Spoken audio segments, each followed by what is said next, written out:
radiodiffusion française présente Britannicus, tragédie en 5 actes de Racine, avec le concours de Jean Marais dans le rôle de Néron, Serge Reggiani Britannicus, Louis Arbessier Burrus, Henri Vermeil Narcisse, Joseph Day Junie, Annie Gaillard Albine et Gabriel Dorzia dans le rôle d'Agrippine.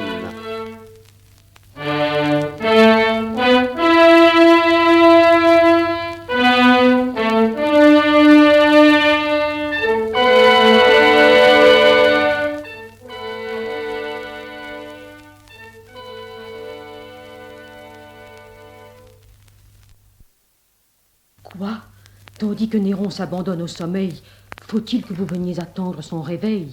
Qu'errant dans le palais sans suite et sans escorte, la mère de César veille seule à sa porte. Madame, retournez dans votre appartement. Albine, il ne faut pas s'éloigner un moment. Je veux l'attendre ici. Les chagrins qu'il me cause m'occuperont assez tout le temps qu'il repose. Tout ce que j'ai prédit n'est que trop assuré. Contre Britannicus, Néron s'est déclaré. L'impatient Néron cesse de se contraindre. Las de se faire aimer, il veut se faire craindre. Britannicus le gêne, Albine. Et chaque jour, je sens que je deviens importune à mon tour. Quoi, vous, à qui Néron doit le jour qu'il respire, qu'il avait appelé de si loin à l'Empire, vous qui, déshéritant le fils de Claudius, avez nommé César l'heureux Domitius. Tout lui parle, madame, en faveur d'Agrippine. Il vous doit son amour. Il me le doit, Albine. Tout, s'il est généreux, lui prescrit cette loi. Mais tout, s'il est ingrat, lui parle contre moi.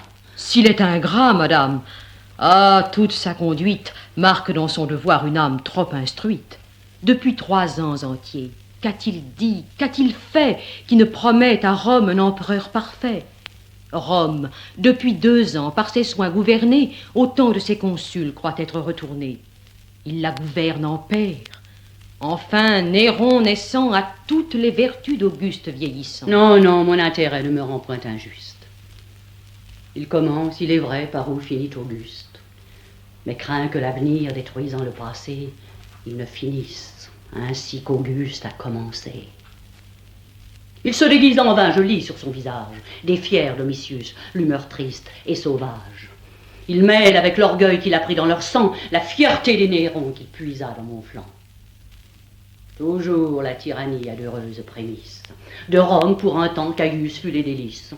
Mais sa feinte bonté se tournant en fureur, les délices de Rome en devinrent l'horreur.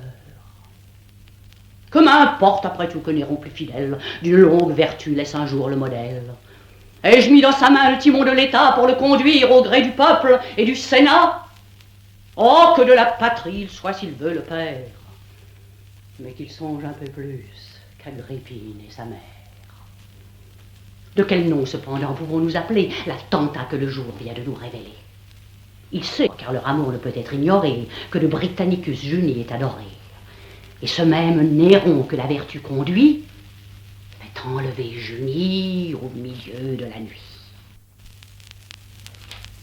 Que veut-il? Est-ce haine? Est-ce amour qui l'inspire? Cherche-t-il seulement le plaisir de leur nuire? Ou plutôt, n'est-ce point que sa malignité punit sur eux l'appui que je leur ai prêté? Vous, leur appui, madame? Arrête, chère Albine. Je sais que j'ai moi seul avancé leur ruine. Que du trône où le sang l'a dû faire monter, Britannicus, par moi, s'est vu précipité. Par moi seul, éloigné de l'hymen d'Octavie, le frère de Junie abandonna la vie. Cyrallus, sur qui Claude avait jeté les yeux et qui comptait Auguste au rang de ses aïeux. Néron jouit de tout. Et moi, pour récompense, il faut qu'entre eux et lui, je tienne la balance. Et que quelques jours, par une même loi, Britannicus la tienne entre mon fils et moi. Quel dessein! Je m'assure un port dans la tempête. Néron m'échappera si ce frein de l'arrête. Mais prendre contre un fiston de soins superflus, je le craindrai bientôt, s'il ne me craignait plus. Une injuste frayeur vous alarme peut-être, mais si Néron pour vous n'est plus ce qu'il doit être, Du moins, son changement ne vient pas jusqu'à nous, et ce sont des secrets entre César et vous.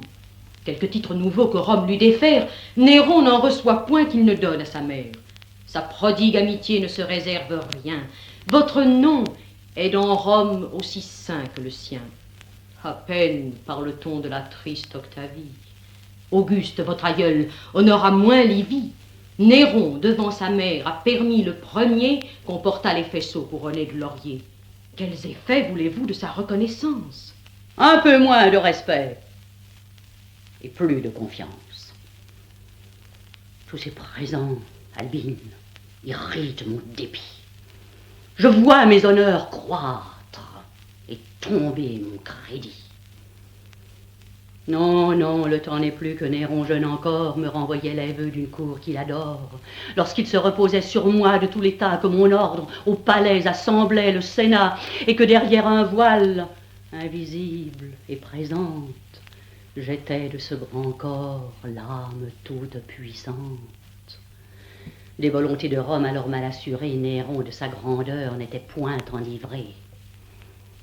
Ce jour, ce triste jour frappe encore ma mémoire, où Néron fut lui-même ébloui de sa gloire, quand les ambassadeurs de tant de rois divers vinrent le reconnaître au nom de l'univers. Sur son trône, avec lui, j'allais prendre ma place. J'ignore quel conseil prépara ma disgrâce.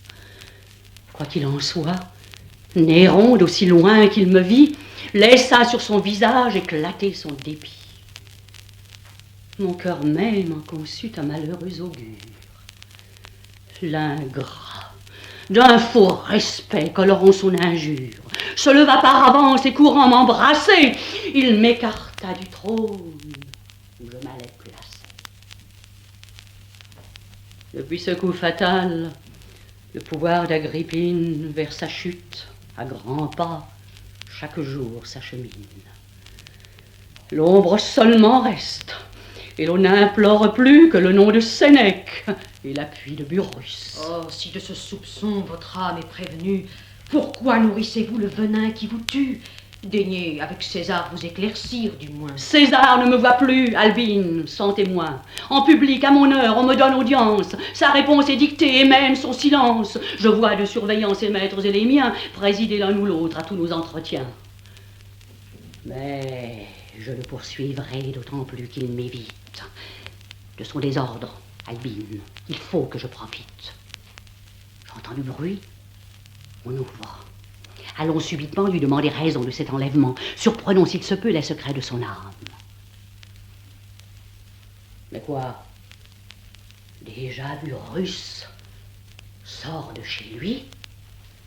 Madame, au nom de l'empereur, j'allais vous informer d'un ordre qui d'abord a pu vous alarmer, mais qui n'est que l'effet d'une sage conduite dont César a voulu que vous soyez instruite. Puisqu'il le veut, entrons. Il m'en instruira mieux. César, pour quelque temps, s'est soustrait à nos yeux. Déjà, par une porte au public moins connu, l'un et l'autre consul vous avaient prévenu, madame. Mais souffrez que je retourne exprès. Non.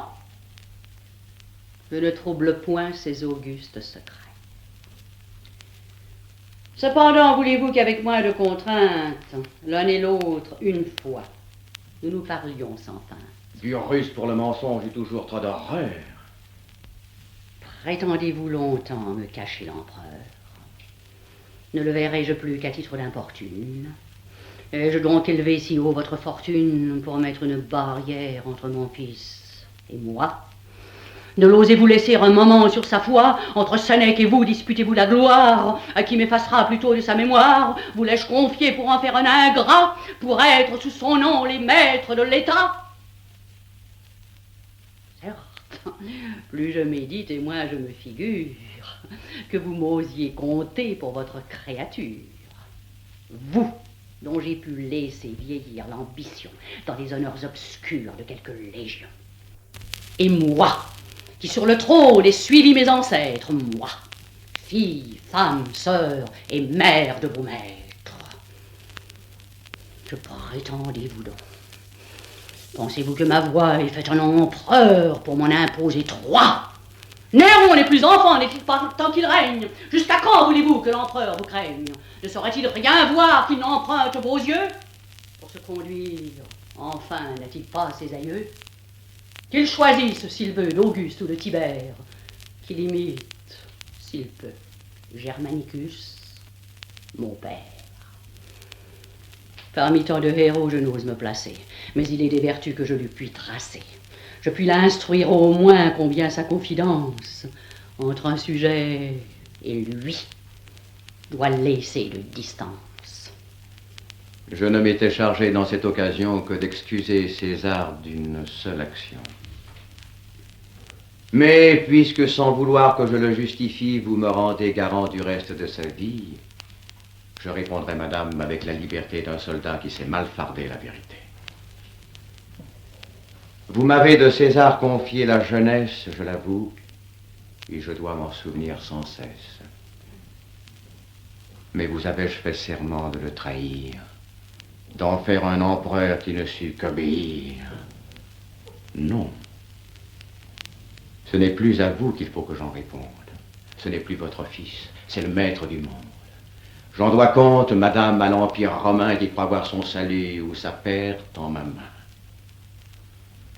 Ah, si dans l'ignorance il le fallait instruire, n'avait-on que Sénèque et moi pour le séduire? Pourquoi de sa conduite éloigner les flatteurs? Fallait-il dans l'exil chercher des corrupteurs? La cour de Claudius en esclave fertile, pour deux que l'on cherchait en lui présenter 1000, qui tous auraient brigué l'honneur de la vilir, dans une longue enfance il l'aurait fait vieillir. De quoi vous plaignez-vous, madame? On vous révèle. Ainsi que par César, on jure par sa mère. L'empereur, il est vrai, ne vient plus chaque jour mettre à vos pieds l'empire et grossir votre cour. Mais le doit-il, madame? Et sa reconnaissance ne peut-elle éclater que dans sa dépendance? Toujours humble, toujours le timide Néron, n'ose-t-il être Auguste et César que de nom? Vous le dirai-je enfin, Rome le justifie. Rome, à 3 affranchis, si longtemps asservi, à peine respirant du joug qu'elle a porté, du règne de Néron compte sa liberté. Que dis-je? La vertu semble même renaître. Tout l'empire n'est plus la dépouille d'un maître. Le peuple au champ de Mars nomme ses magistrats. César nomme le chef sur la foi des soldats. Traséas au Sénat, Corbulo dans l'armée sont encore innocents malgré leur renommée. Les déserts, autrefois peuplés de sénateurs, ne sont plus habités que par leurs délateurs.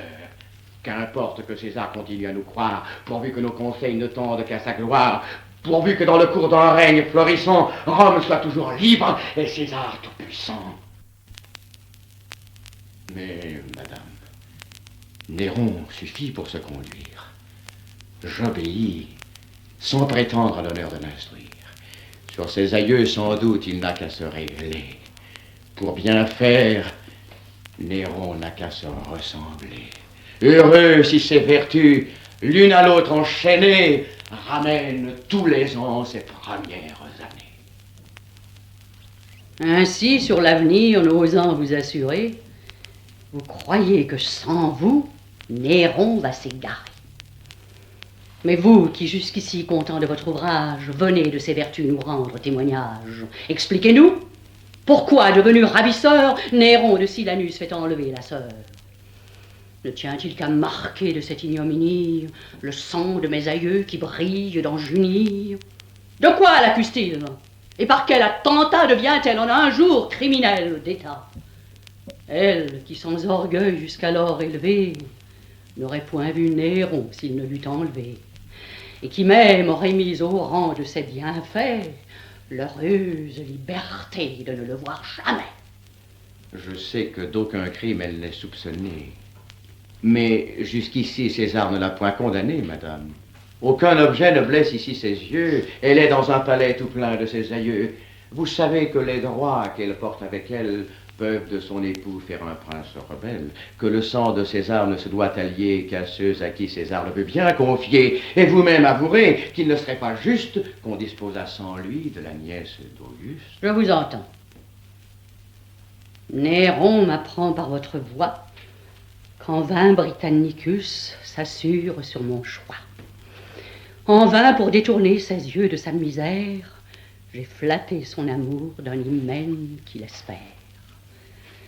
À ma confusion, Néron veut faire voir qu'Agrippine promet par-delà son pouvoir. Rome, de ma faveur, est trop préoccupée. Il veut, par cet affront, qu'elle soit détrompée, et que tout l'univers apprenne avec terreur à ne confondre plus mon fils et l'empereur. Il le peut. Toutefois, j'ose encore lui dire qu'il doit avant ce coup affermir son empire, et qu'en me réduisant à la nécessité d'éprouver contre lui ma faible autorité, il expose la sienne, et que dans la balance, mon nom, peut-être, aura plus de poids qu'il ne pense. Quoi, madame, toujours soupçonner son respect? Ne peut-il faire un pas qui ne vous soit suspect? L'empereur, vous croit-il, du parti de Junie, avec Britannicus, vous croit-il réunis? Quoi? De vos ennemis devenez-vous l'appui pour trouver un prétexte à vous plaindre de lui? Sur le moindre discours qu'on pourra vous redire, serez-vous toujours prête à partager l'empire? Vous craindrez-vous sans cesse, et vos embrassements ne se passeront-ils qu'en éclaircissement? Ah, quittez d'un censeur la triste diligence, d'une mère facile affectée l'indulgence, souffrez quelques froideurs sans les faire éclater, et n'avertissez point la cour de vous quitter. Et qui s'honorerait de l'appui d'Agrippine, lorsque Néron lui-même annonce sa ruine, lorsque de sa présence il semble me bannir, quand Burrus, à sa porte, ose me retenir?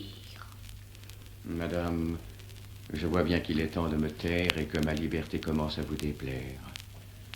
La douleur est injuste, et toutes les raisons qui ne la flattent point aigrissent ses soupçons. Voici Britannicus. Je lui cède ma place. Je vous laisse écouter et plaindre sa disgrâce, et peut-être, madame, en accuser les soins de ceux que l'empereur a consultés le moins. Oh, prince, où courez-vous? Quelle ardeur inquiète parmi vos ennemis en aveugle vous jette? Que venez-vous chercher? Ce que je cherche! Ah, Dieu, tout ce que j'ai perdu, madame, est en ces lieux. 2000 affreux soldats Junie environnés s'est vu en ce palais indignement traîné. Hélas, de quelle horreur ces timides esprits à ce nouveau spectacle auront été surpris. Enfin, on me l'enlève! Une loi trop sévère va séparer de cœurs qu'assemblaient leur misère. Sans doute, on ne veut pas que, mêlant nos douleurs, nous nous aidions l'un l'autre à porter nos malheurs. Il suffit. Comme vous, je ressens vos injures. Mes plaintes ont déjà précédé vos murmures. Mais je ne prétends pas qu'un impuissant courroux dégage ma parole et m'acquitte envers vous. Je ne m'explique point. Si vous voulez m'entendre, suivez-moi chez Pallas, où je vais vous attendre. La croirais-je, Narcisse? Et dois-je, sur sa foi, la prendre pour arbitre entre son fils et moi? Qu'en dis-tu? N'est-ce pas cette même Agrippine que mon père épousa jadis pour ma ruine, et qui, si je t'en crois, a de ces derniers jours trop lents pour ses desseins précipité le coup? N'importe. Elle se sent comme vous outragée. À vous donner Junie, elle s'est engagée. Unissez vos chagrins, liez vos intérêts. Ce palais retentit en vain de vos regrets. Tandis qu'on vous verra d'une voix suppliante semer ici la plainte et non pas l'épouvante, que vos ressentiments se perdront en discours. Il n'en faut pas douter. Vous vous plaindrez toujours. Ah, Narcisse. Tu sais si de la servitude je prétends faire encore une longue habitude. Tu sais si pour jamais de ma chute étonnée je renonce à l'empire où j'étais destiné. Mais je suis seul encore. Les amis de mon père sont autant d'inconnus que glace ma misère. Et ma jeunesse même écarte loin de moi tous ceux qui dans le cœur me réservent leur foi. Pour moi, depuis un an qu'un peu d'expérience m'a donné de mon sort la triste connaissance, que vois-je autour de moi? Que des amis vendus qui sont de tous mes pas les témoins assidus, qui choisis par Néron pour ce commerce infâme trafiquent avec lui le secret de mon âme. Quoi qu'il en soit, Narcisse, on me vend tous les jours. Il prévoit mes destins, il entend mes discours. Comme toi, dans mon cœur, il sait ce qui se passe. C'est ensemble, Narcisse. Oh, quelle âme assez basse. C'est à vous de choisir des confidents discrets, Seigneur, et de ne pas prodiguer vos secrets. Narcisse, tu dis vrai. Mais cette défiance est toujours d'un grand cœur la dernière science. On le trompe longtemps. Mais enfin, je te crois, ou plutôt, je fais vœu de ne croire que toi. Mon père, il m'en souvient, m'assura de ton zèle. Seul de ces affranchis, tu m'es toujours fidèle. Tes yeux, sur ma conduite incessamment ouverts, m'ont sauvé jusqu'ici de 1000 écueils couverts. Allons voir si le bruit de ce nouvel orage aura de nos amis excité le courage. Examine leurs yeux, observe leurs discours. Vois si j'en puis attendre un fidèle secours. Surtout, dans ce palais, remarque avec adresse, avec quel soin Néron fait garder la princesse. Sache si du péril ses beaux yeux sont remis, et si son entretien m'est encore permis. Cependant, de Néron je vais trouver la mère chez Pallas, comme toi la franchie de mon père. Je vais la voir, l'aigrir, la suivre, et s'il se peut, m'engager sous son nom plus loin qu'elle ne veut.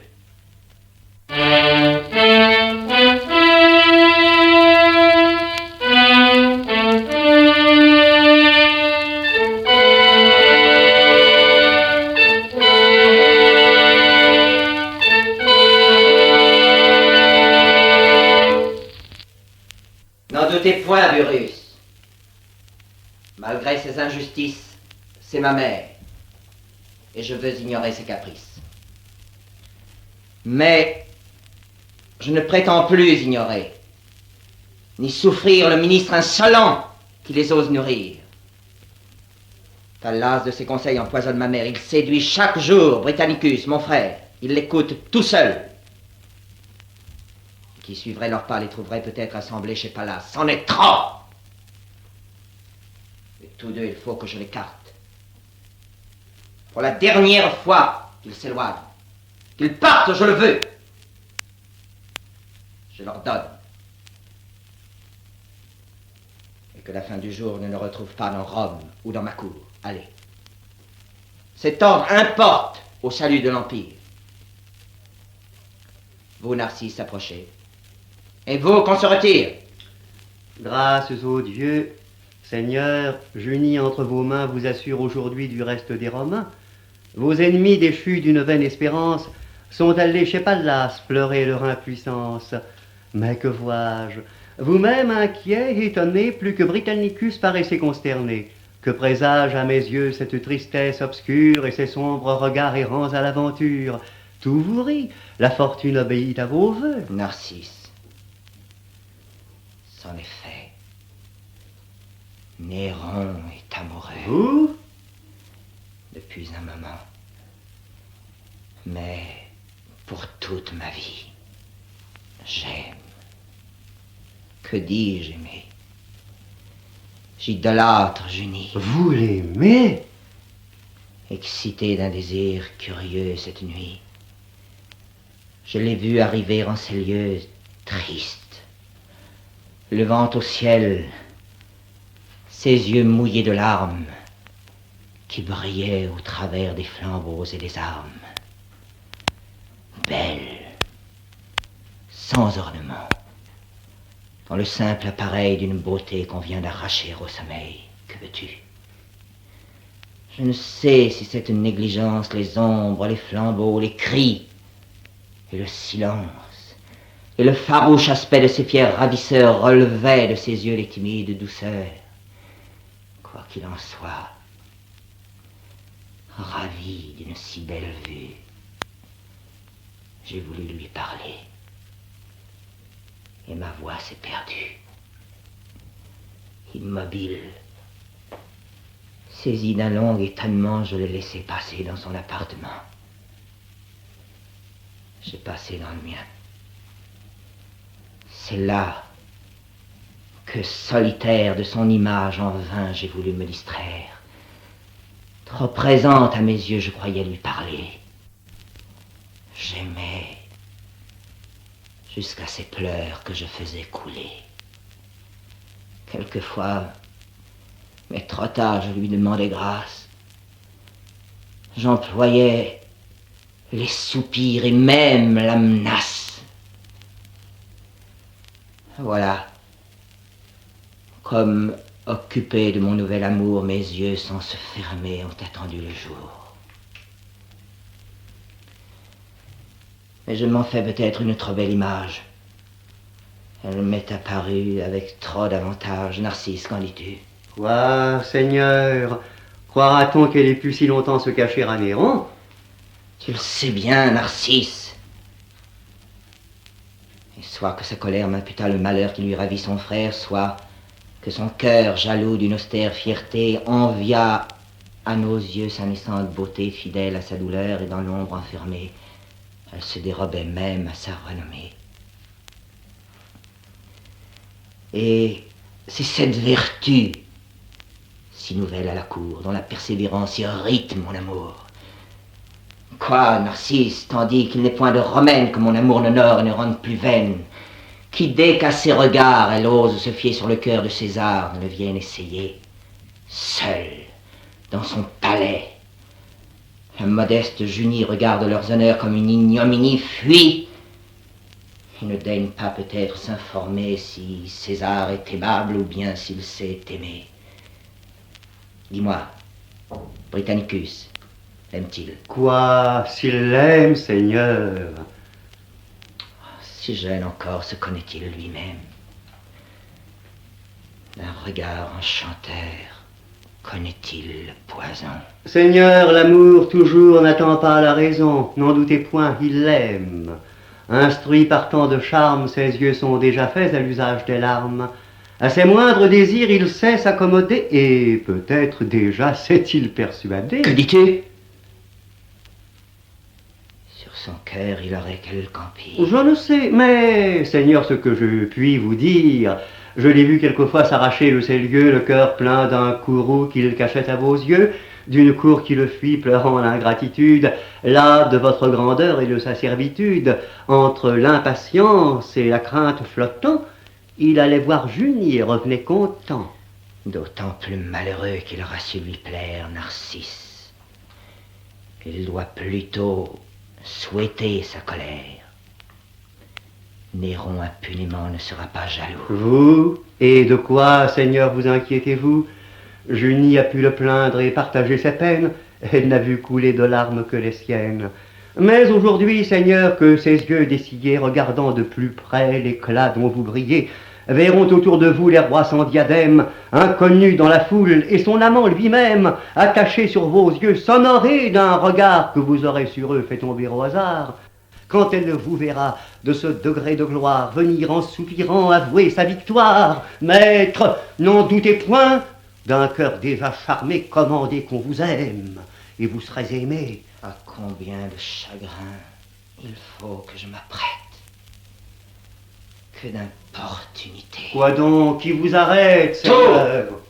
Octavie, Agrippine, Beurus, Sénèque, Rome entière. Les 3 ans de vertu.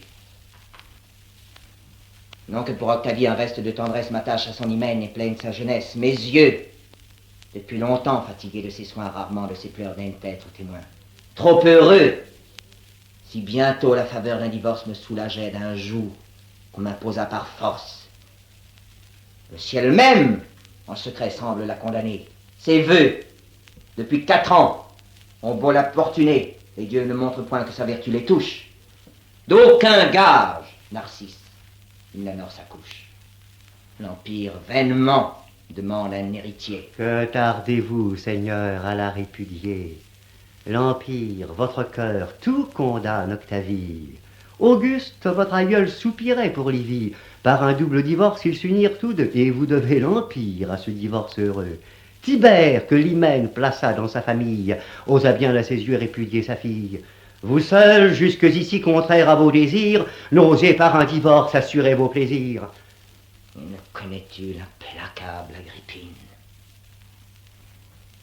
Mon amour inquiet déjà se l'imagine qui m'amène Octavie, et d'un œil enflammé atteste les saints droits d'un nœud qu'elle a formé.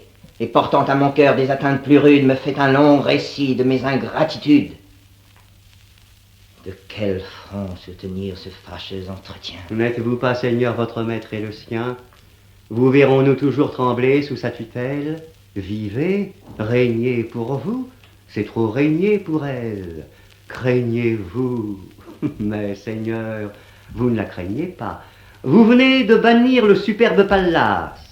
Pallas, dont vous savez qu'elle soutient l'audace. Éloigné de ses yeux, j'ordonne. Je menace. J'écoute vos conseils. J'ose les approuver. Je m'excite contre elle et tâche à la braver, mais je t'expose ici mon âme toute nue.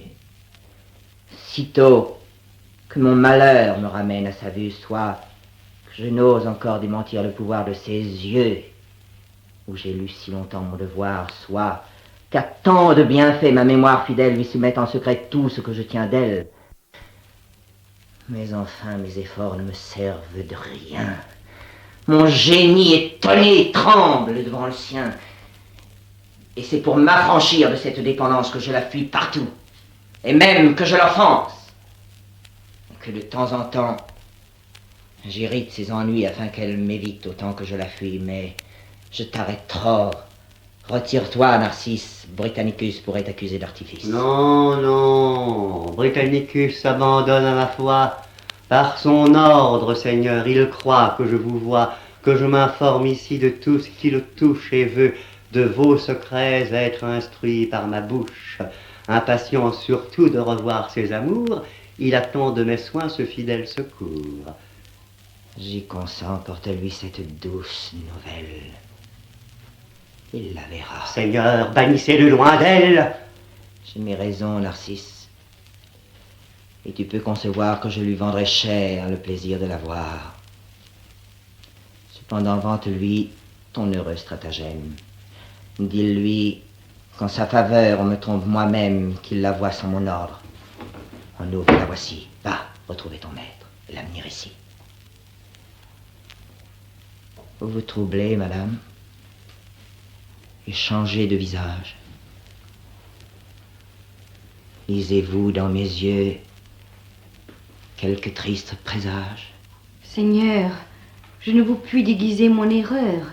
J'allais voir Octavie, et non pas l'empereur. Je le sais bien, madame, et n'ai pu sans envie apprendre vos bontés pour l'heureuse Octavie. Vous, Seigneur? Pensez-vous, madame, qu'en ces lieux, seul pour vous connaître, Octavie est des yeux? Et quel autre, Seigneur, voulez-vous que j'implore? À qui demanderai-je un crime que j'ignore? Vous qui le punissez, vous ne l'ignorez pas. De grâce, apprenez-moi, Seigneur, mes attentats. Quoi, madame? Est-ce donc une légère offense de m'avoir si longtemps caché votre présence? Ces trésors dont le ciel voulut vous embellir, les avez-vous reçus pour les ensevelir? L'heureux Britannicus verra-t-il sans alarme croître loin de nos yeux son amour et vos charmes? Pourquoi, de cette gloire exclue jusqu'à ce jour, m'avez-vous sans pitié relégué dans ma cour? On dit plus, vous souffrez sans en être offensé qu'il vous ose, madame, expliquer sa pensée. Car je ne croirais point que sans me consulter, la sévère Junie ait voulu le flatter, ni qu'elle ait consenti d'aimer et d'être aimée, sans que j'en sois instruit que par la renommée. Je ne vous nierai point, Seigneur, que ses soupirs m'ont daigné quelquefois expliquer ses désirs. Il n'a point détourné ses regards d'une fille, seul reste du débris d'une illustre famille. Peut-être il se souvient qu'en un temps plus heureux, son père me nomma pour l'objet de ses yeux. Il m'aime. Il obéit à l'empereur son père, et j'ose dire encore à vous, à votre mère. Vos désirs sont toujours si conformes aux siens. Ma mère a ses desseins, madame, et j'ai les miens. Ne parlons plus ici de Claude et d'Agrippine. Ce n'est point par leur choix que je me détermine. C'est à moi seul, madame, à répondre de vous. Et je veux de ma main vous choisir un époux.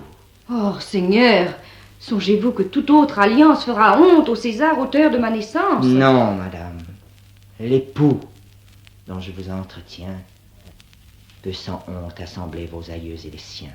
Vous pouvez, sans rougir, consentir à sa flamme. Et quel est donc, Seigneur, cet époux? Moi, madame. Vous? Je vous nommerais, madame, un autre nom si j'en savais quelque autre au-dessus de Néron. Oui. Pour vous faire un choix, où vous puissiez souscrire, j'ai parcouru des yeux la cour, Rome et l'Empire.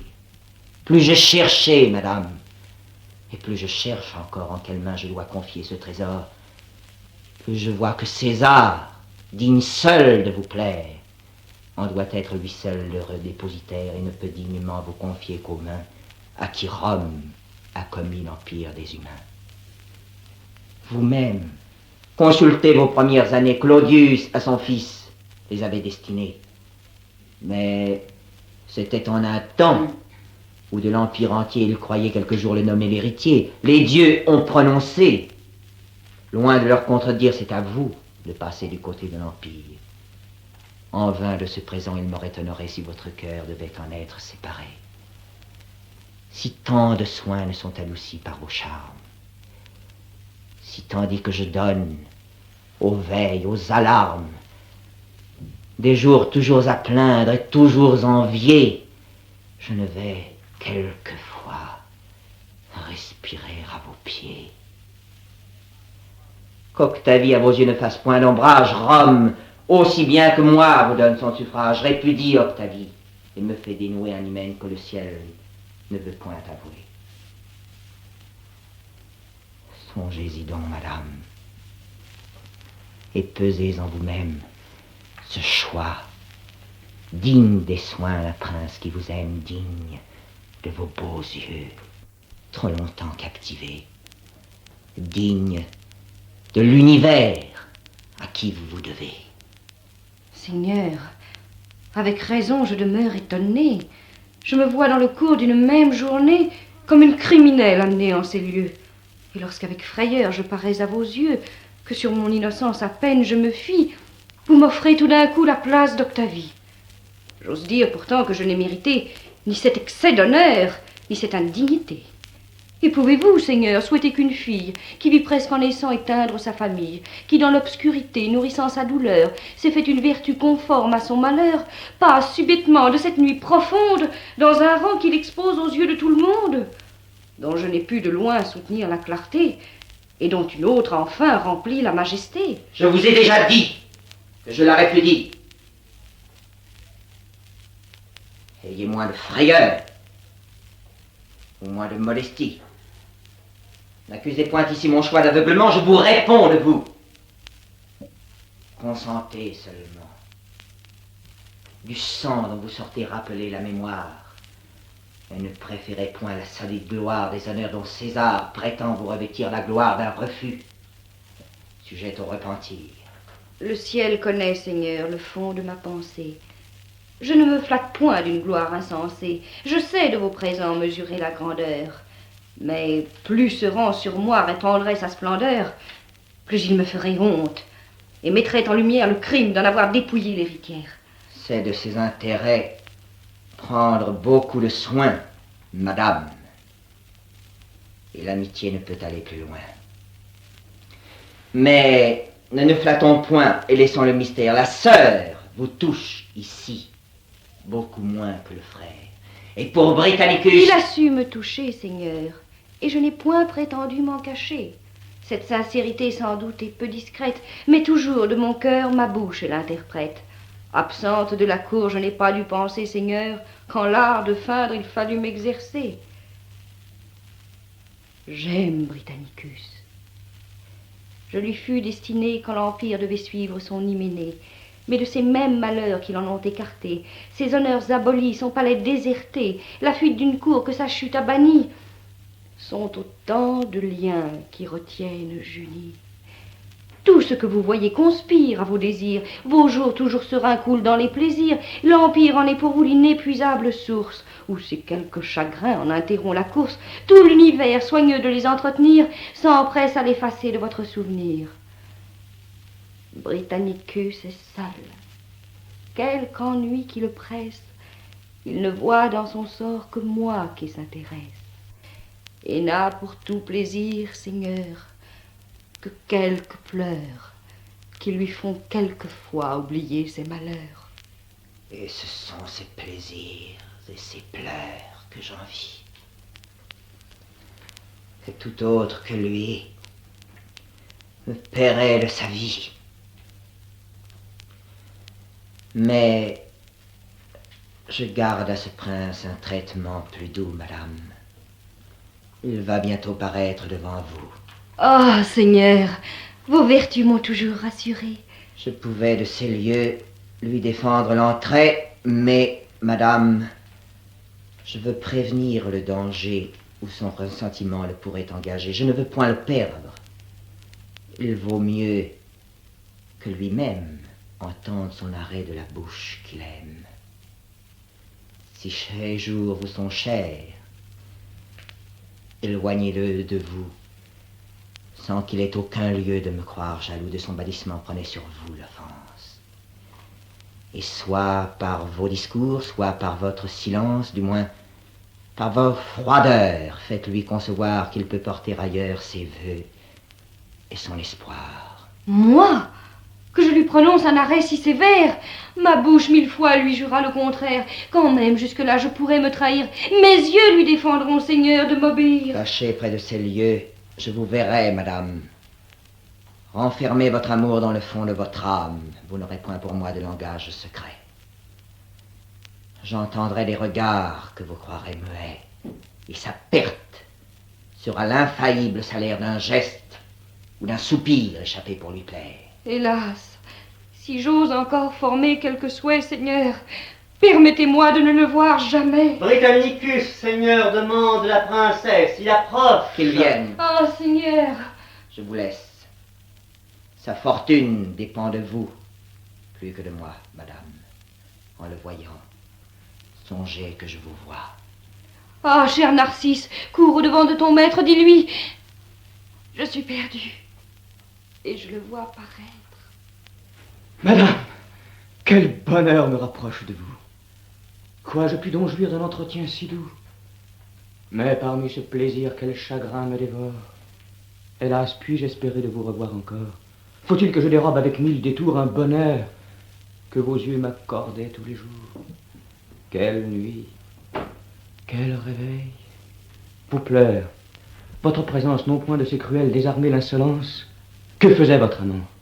Quel démon envieux m'a refusé l'honneur de mourir à vos yeux? Hélas, dans la frayeur dont vous étiez atteinte, m'avez-vous, en secret, adressé quelques plaintes? Ma princesse, avez-vous daigné me souhaiter?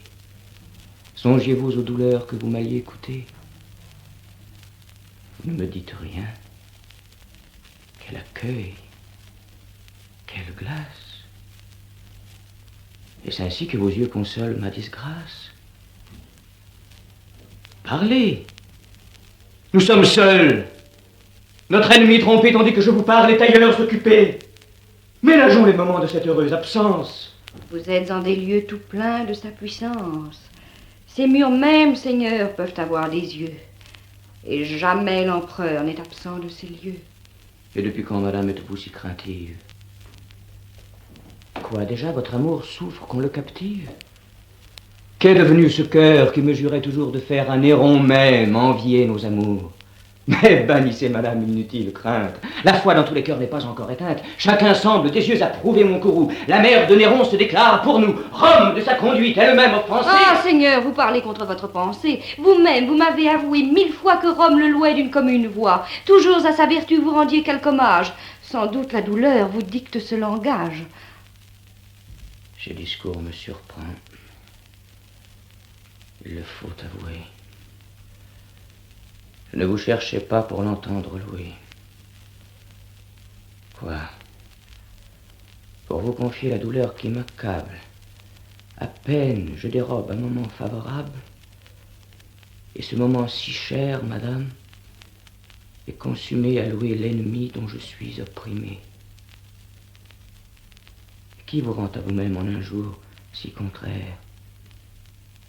Quoi? Même vos regards ont appris à se taire. Que vois-je?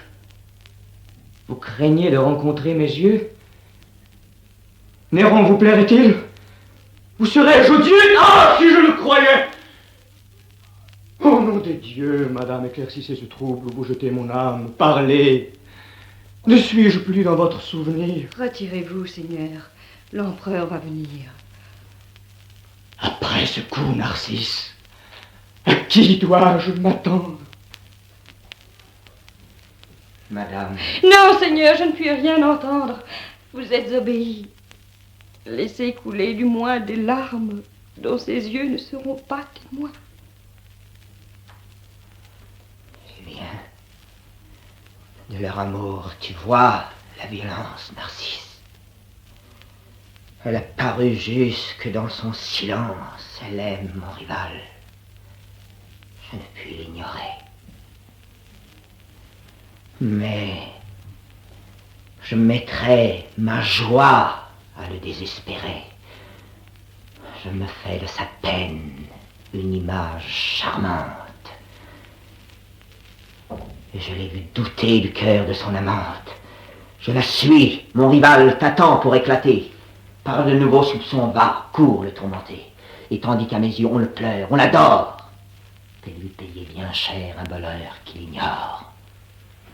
La fortune t'appelle une seconde fois, Narcisse.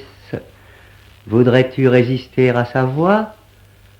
Suivons jusqu'au bout ses ordres favorables, et pour nous rendre heureux, perdons les misérables.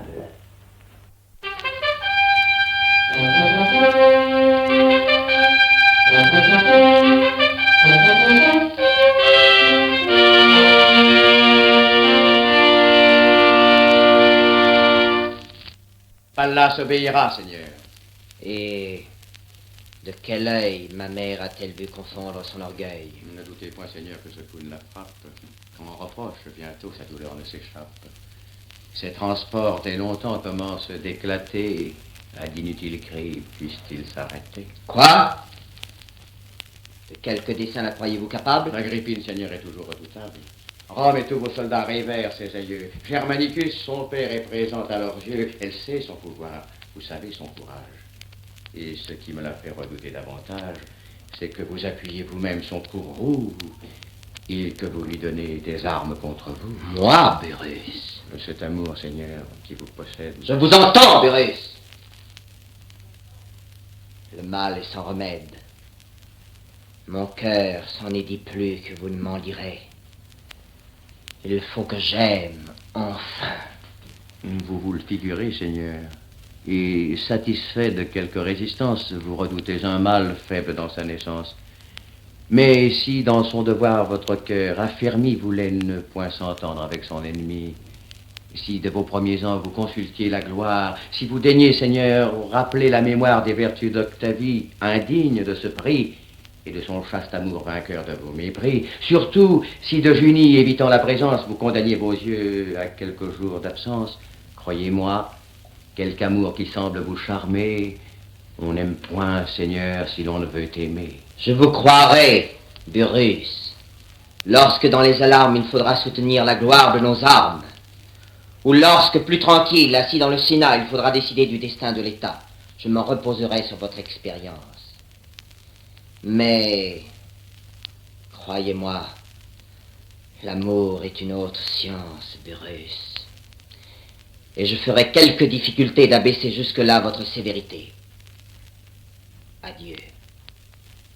Je souffre trop, éloigné de Junie.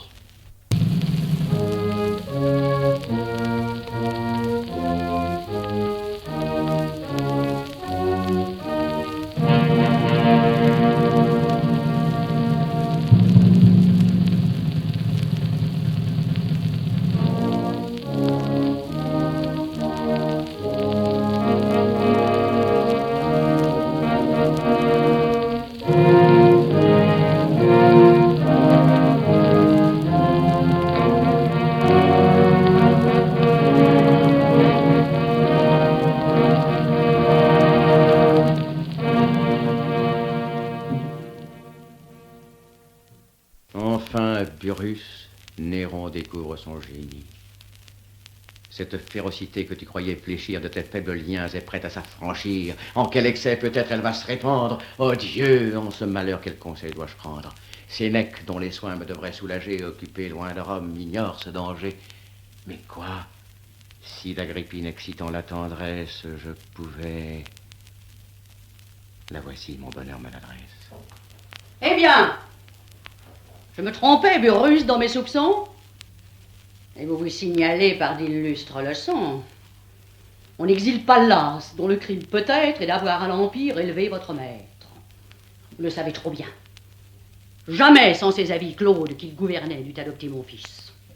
Que dis-je? À son épouse, on donne une ridale. On affranchit Néron de la foi conjugale. Digne emploi de ministre ennemi des flatteurs, choisi pour mettre un frein à ses jeunes ardeurs, de les flatter lui-même et nourrir dans son âme le mépris de sa mère et l'oubli de sa femme. Madame, jusqu'ici c'est trop tôt m'accuser, l'empereur n'a rien fait qu'on ne puisse excuser. N'imputez qu'à Pallas un exil nécessaire, son orgueil dès longtemps exigeait ce salaire. Et l'empereur ne fait qu'accomplir à regret ce que toute la cour demandait en secret. Le reste est un malheur qui n'est point sans ressources. Des larmes d'Octavie, on peut tarir la source, mais calmez vos transports. Par un chemin plus doux, vous lui pourrez plutôt ramener son époux. Les menaces, les cris le rendront plus farouche. Ah, l'on s'efforce en vain de me fermer la bouche. Je vois que mon silence irrite vos dédains et c'est trop respecter l'ouvrage de mes mains. Pallas n'emporte pas tout l'appui d'Agrippine. Le ciel m'en laisse assez pour venger ma ruine. Le fils de Claudius commence à ressentir des crimes dont je n'ai que le seul repentir. J'irai, n'en doutez point, le montrer à l'armée, plaindre aux yeux des soldats son enfance opprimée, leur faire à mon exemple expier leur erreur. On verra d'un côté le fils d'un empereur redemandant la foi jurée à sa famille, et de Germanicus on entendra la fille. De l'autre, l'on verra le fils d'Énobarbus appuyé de Sénèque et du tribun Burrus, qui tous deux de l'exil rappelé par moi-même, partagent à mes yeux l'autorité suprême. De nos crimes communs, je veux qu'on soit instruit. On saura les chemins par où je les conduis, pour rendre sa puissance et la vôtre odieuse. J'avouerai les rumeurs les plus injurieuses. Je confesserai tout, exil, assassinat, poison même. Madame, ils ne vous croiront pas. Ils sauront récuser l'injuste stratagème d'un témoin irrité qui s'accuse lui-même. Pour moi, qui le premier secondait vos desseins, qui fit même jurer l'armée entre ses mains, je ne me reprends point de ce zèle sincère. Madame, c'est un fils qui succède à son père. En adoptant Néron, Claudius, par son choix, de son fils et du vôtre, a confondu les droits. Rome l'a pu choisir. Ainsi, sans être injuste, elle choisit Tibère, adopté par Auguste, et le jeune Agrippa, de son sang descendu, se vit exclu du rang vainement prétendu. Sur tant de fondements, ce puissance établie par vous-même aujourd'hui ne peut être affaiblie, et s'il m'écoute encore, madame, sa bonté vous en fera bientôt perdre la volonté. J'ai commencé, je vais poursuivre mon ouvrage. Dans quel emportement la douleur vous engage, madame? L'empereur puisse-t-il l'ignorer? Oh, lui-même, à mes yeux, puisse-t-il se montrer? Madame, au nom des dieux, cachez votre colère. Quoi, pour les intérêts de la sœur ou du frère, faut-il sacrifier le repos de vos jours? Contraindrez-vous César jusque dans ses amours? Quoi? Tu ne vois donc pas jusqu'où l'on me ravale, Albine. C'est à moi qu'on donne une ridale. Bientôt, si je ne romps ce funeste lien, ma place est occupée. Et je ne suis plus rien. Jusqu'ici, dans un titre, Octavie honorée, inutile à la cour, en était ignorée. Les grâces, les honneurs, par moi seul versés, m'attiraient des mortels, lèveux intéressés. Une autre de César a surpris la tendresse. Elle aura le pouvoir d'épouse et de maîtresse, le fruit de tant de soins, la pompe des Césars. Tout deviendra le fruit d'un seul de ses regards. Que dis-je? L'on m'évite, et déjà délaissé. Ah, je ne puis, Albine, en souffrir la pensée. Quand je devrais du ciel hâter l'arrêt fatal, Néron, l'ingrat Néron. Mais voici son rival. Nos ennemis communs ne sont pas invincibles, madame. Nos malheurs trouvent des cœurs sensibles. Vos amis et les miens, jusqu'alors si secrets, tandis que nous perdions le temps en vains regrets, animés du courroux qu'allume l'injustice, viennent de confier leur douleur à Narcisse. Néron n'est pas encore tranquille, possesseur de l'ingrate qu'il aime au mépris de ma sœur. Si vous êtes toujours sensible à son injure, on peut dans son devoir ramener le parjure. La moitié du Sénat s'intéresse pour nous. Sylla, Pison, Plautus. Prince, que dites-vous? Sylla, Pison, Plautus, les chefs de la noblesse? Madame, je vois bien que ce discours vous blesse, que votre courroux tremblant et résolu craint déjà d'obtenir tout ce qu'il a voulu. Non, vous avez trop bien établi ma disgrâce. D'aucun ami pour moi ne redoutez l'audace, il ne m'en reste plus. Et vos soins trop prudents les ont tous écartés ou séduits dès longtemps. Seigneur, à vos soupçons, donnez moins de créance. Notre salut dépend de notre intelligence. J'ai promis, il suffit. Malgré vos ennemis, je ne révoque rien de ce que j'ai promis. Le coupable Néron fuit en vain ma colère. Tôt ou tard, il faudra qu'il entende sa mère. J'essaierai tour à tour la force et la douceur. Ou moi-même, avec moi, conduisant votre sœur, j'irai semer partout ma crainte et ses alarmes et ranger tous les cœurs du parti de ses larmes. Adieu. J'assiégerai Néron de toutes parts. Vous, si vous m'en croyez, évitez ce regard. Ne m'as-tu point flatté d'une fausse espérance? Puis-je sur ton récit fonder quelque assurance, Narcisse? Oui. Mais, Seigneur, ce n'est pas en ces lieux qu'il faut développer ce mystère à vos yeux. Sortons. Qu'attendez-vous? Ce que j'attends, Narcisse. Hélas. Expliquez-vous. Si par ton artifice je pouvais revoir... Qui? J'en rougis.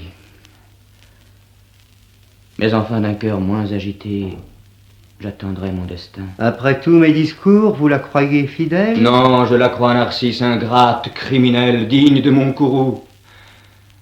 Mais je sens malgré moi que je ne le crois pas autant que je le dois. Dans ces égarements, mon cœur opiniâtre lui prête des raisons, l'excuse, l'idolâtre. Je voudrais vaincre enfin mon incrédulité, je la voudrais haïr avec tranquillité. Et qui croira qu'un cœur si grand, en apparence d'une infidèle cour, ennemi dès l'enfance, renonce à tant de gloire, et dès le premier jour trame une perfidie inouïe à la cour? Et qui sait si l'ingrate, en sa longue retraite, n'a point de l'empereur médité la défaite? Trop sûre que ses yeux ne pouvaient se cacher, peut-être elle fuyait pour se faire chercher, pour exciter Néron, par la gloire pénible, de vaincre une fierté jusqu'alors invincible. Je la puis donc voir. Seigneur, en ce moment, elle reçoit les vœux de son nouvel amant. Eh bien, Narcisse, allons. Mais que vois-je? C'est elle. Ah, Dieu. À l'empereur portons cette nouvelle. Retirez-vous, Seigneur, et fuyez un courroux que ma persévérance allume contre vous. Néron est irrité. Je me suis échappée tandis qu'à l'arrêté, sa mère est occupée. Adieu. Réservez-vous sans blesser mon amour au plaisir de me voir justifier un jour. Votre image sans cesse est présente à mon âme. Rien ne peut l'en bannir. Je vous entends, madame. Vous voulez que ma fuite assure vos désirs, que je laisse un champ libre à vos nouveaux soupirs. Sans doute, en me voyant, une pudeur secrète ne vous laisse goûter qu'une joie inquiète. Eh bien, il faut partir. Seigneur, sans m'imputer. Ah, vous deviez du moins plus longtemps disputer. Ne murmure point qu'une amitié commune se range du parti que flatte la fortune, que l'éclat d'un empire ait pu vous éblouir, qu'aux dépens de ma sœur vous en vouliez jouir.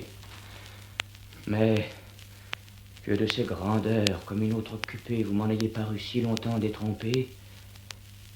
Non, je l'avoue encore, mon cœur désespéré contre ce seul malheur n'était point préparé. J'ai vu sur ma ruine élever l'injustice. De mes persécuteurs, j'ai vu le ciel complice. Tant d'horreur n'avait point épuisé son courroux. Madame, il me restait d'être oublié de vous. Dans un temps plus heureux, ma juste impatience vous ferait repentir de votre défiance. Mais Néron vous menace. En ce pressant danger, Seigneur, j'ai d'autres soins que de vous affliger. Allez, rassurez-vous et cessez de vous plaindre. Néron nous écoutait et m'ordonnait de feindre. Quoi, le cruel! Témoin de tout notre entretien, d'un visage sévère examinait le mien. prêt à faire sur vous éclater la vengeance d'un geste confident de notre intelligence. Néron nous écoutait, madame. Mais hélas, vos yeux auraient pu feindre et ne m'abusez pas. Il pouvait me nommer l'auteur de cet outrage. L'amour est-il muet ou n'a-t-il qu'un langage? De quel trouble un regard pouvait me préserver? Il fallait me taire et vous sauver. Combien de fois, hélas, puisqu'il faut vous le dire, mon cœur de son désordre allait-il vous instruire? De combien de soupirs, interrompant le cours, ai-je évité vos yeux que je cherchais toujours? Quel tourment de se taire en voyant ce qu'on aime, de l'entendre gémir, de l'affliger soi-même, lorsque par un regard on peut le consoler. Mais quels pleurs ce regard aurait-il fait couler? Ah, dans ce souvenir, inquiète, troublée, je ne me sentais pas assez dissimulée. De mon front effrayé, je craignais la pâleur. Je trouvais mes regards trop pleins de ma douleur. Sans cesse, il me semblait que Néron en colère me venait reprocher trop de soin de vous plaire. Je craignais mon amour vainement renfermé. Enfin, j'aurais voulu n'avoir jamais aimé. Hélas, pour son bonheur, Seigneur, et pour le nôtre, il n'est que trop instruit de mon cœur et du vôtre. Allez encore un coup, cachez-vous à ses yeux. Mon cœur, plus à loisir, vous éclaircira mieux. De 1000 autres secrets, j'aurai compte à vous rendre. Ah, n'en voilà que trop, c'est trop me faire entendre, madame, mon bonheur, mon crime, vos bontés. Et savez-vous pour moi tout ce que vous quittez? Quand pourrais-je à vos pieds expier ce reproche? Que faites-vous? Hélas, votre rival s'approche. Prince, continuez les transports si charmants. Je conçois vos bontés par ces remerciements, madame. À vos genoux, je viens de le surprendre. Mais il aurait aussi quelque grâce à me rendre, ce lieu le favorise, et je vous y retiens, pour lui faciliter de si doux entretiens. Je puis mettre à ses pieds ma douleur ou ma joie, par toute sa bonté consent que je la vois. Et l'aspect de ce lieu, je vous la retenue, n'a rien dont mes regards doivent être étonnés. Et que vous montre-t-il? Ils ne vous avertissent qu'il faut qu'on me respecte et que l'on m'obéisse. Ils ne nous ont pas vu l'un et l'autre élever, moi pour vous obéir et vous pour me braver. Et ne s'attendaient pas lorsqu'ils nous virent naître qu'un jour, Domitius me dut parler en maître. Ainsi, par le destin, nos vœux sont traversés. J'obéissais alors, et vous obéissez. Si vous n'avez appris à vous laisser conduire, vous êtes jeune encore et l'on peut vous instruire. Et qui m'en instruira? Tout l'Empire à la fois. Rome! Rome! Mettez au nombre de vos droits tout ce qu'a de cruel l'injustice et la force, les emprisonnements, le rapt et le divorce. Rome ne porte point des regards curieux jusque dans des secrets que je cache à ses yeux. Imitez son respect. On sait ce qu'elle en pense. Elle se tait du moins. Imitez son silence. Ainsi Néron commence à ne se plus forcer. Néron de vos discours commence à se lasser. Chacun devait bénir le bonheur de son rêve. Heureux ou malheureux, il suffit qu'on me craigne. Je connais mal Junie où de tels sentiments ne mériteront pas ses applaudissements. Du moins, si je ne sais le secret de lui plaire, je sais l'art de punir un rival téméraire. Pour moi, quelque péril qui me puisse accabler, sa seule inimitié peut me faire trembler. Souhaitez-la! C'est tout ce que je puis vous dire. Le bonheur de lui plaire est le seul où j'aspire. Elle vous l'a promis, vous lui plairez toujours. Je ne sais pas du moins épier ses discours. Je la laisse expliquer sur tout ce qui me touche. Et ne me cache point pour lui fermer la bouche. Je vous entends. Eh bien, garde! Que faites-vous? C'est votre frère. Hélas, c'est un amant jaloux. Seigneur, 1000 malheurs persécutent sa vie. Ah, son bonheur peut-il exciter votre envie? Souffrez que de vos cœurs rapprochant les liens, je me cache à vos yeux et me dérobe aux siens. Ma fuite arrêtera vos discordes fatales. Seigneur, j'irai remplir le nombre des vestales. Ne lui disputez plus mes vœux infortunés. Souffrez que les dieux seuls en soient importunés. Une entreprise, madame, est étrange et soudaine. Dans son appartement, garde, qu'on la ramène. Gardez Britannicus dans celui de sa sœur. C'est ainsi que Néron s'est disputé un cœur. Prince, sans l'irriter, cédons à cet orage. Garde! Obéissez! Sans tarder davantage. Que vois-je au ciel? Ainsi leurs feux sont redoublés. Je reconnais la main qui les a rassemblés. Agrippine ne s'est présentée à ma vue, ne s'est dans ses discours si longtemps étendus que pour faire jouer ce ressort aux dieux. Qu'on sache, si ma mère est encore en ces lieux, Burrus, dans ce palais, je veux qu'on la retienne, et qu'au lieu de sa garde, on lui donne la mienne. Quoi, Seigneur? Sans louir? Une mère? Arrêtez! J'ignore quel projet, Burrus, vous méditez. Mais depuis quelques jours, tout ce que je désire trouve en vous un censeur prêt à me contredire. Répondez-moi, vous dis-je. Ou sur votre refus, d'autres me répondront et d'elle et de Burrus.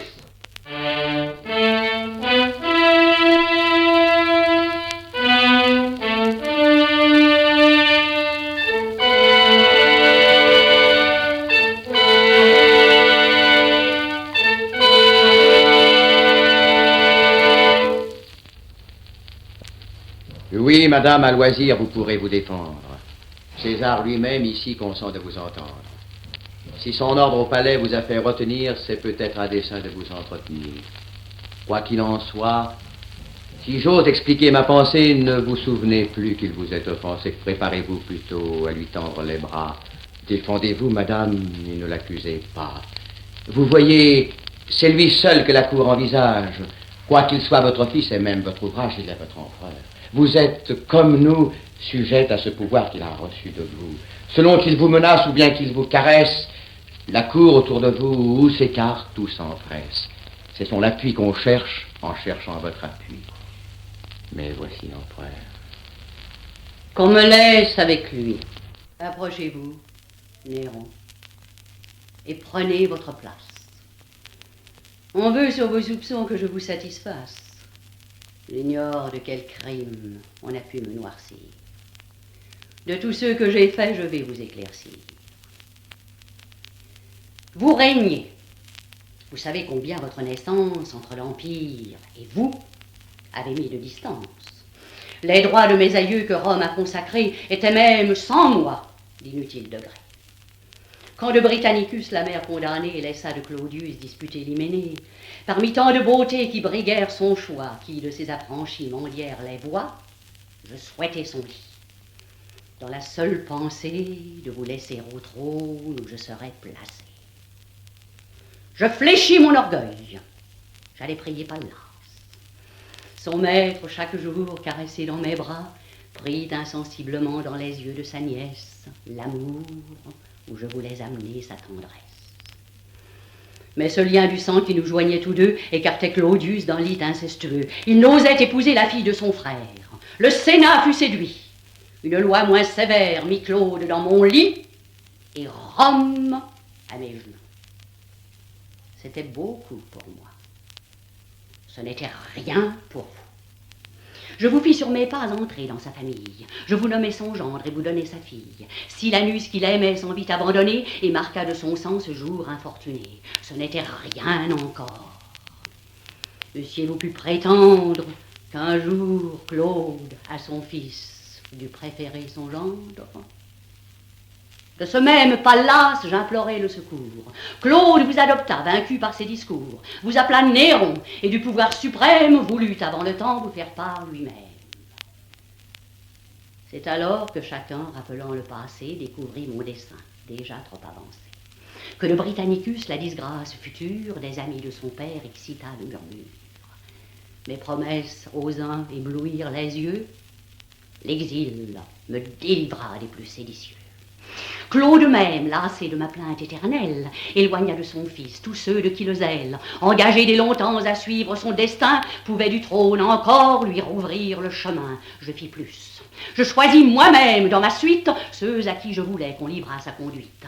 J'eus soin de vous nommer par un contraire choix des gouverneurs que Rome honorait de savoir. Je fus sourde à la brigue et crus la renommer. J'appelai de l'exil, je tirai de l'armée, et ce même Sénèque, et ce même Burrus, qui depuis Rome alors estimait leur vertu.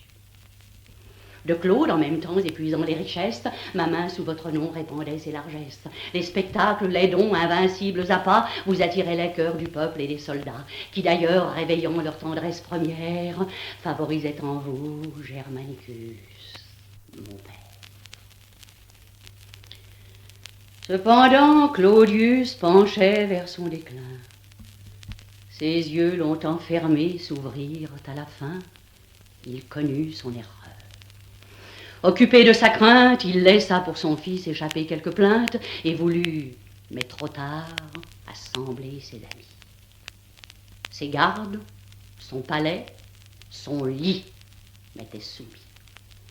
Je lui laissai sans fruit consumer sa tendresse. De ses derniers soupirs, je me rendis maîtresse.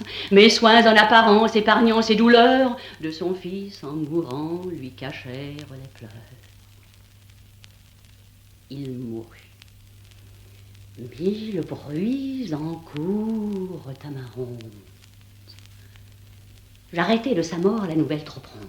Et tandis que Burrus allait secrètement de l'armée en vos mains exiger le serment, que vous marchiez au camp conduit sous mes auspices, dans Rome, les autels fumaient de sacrifices.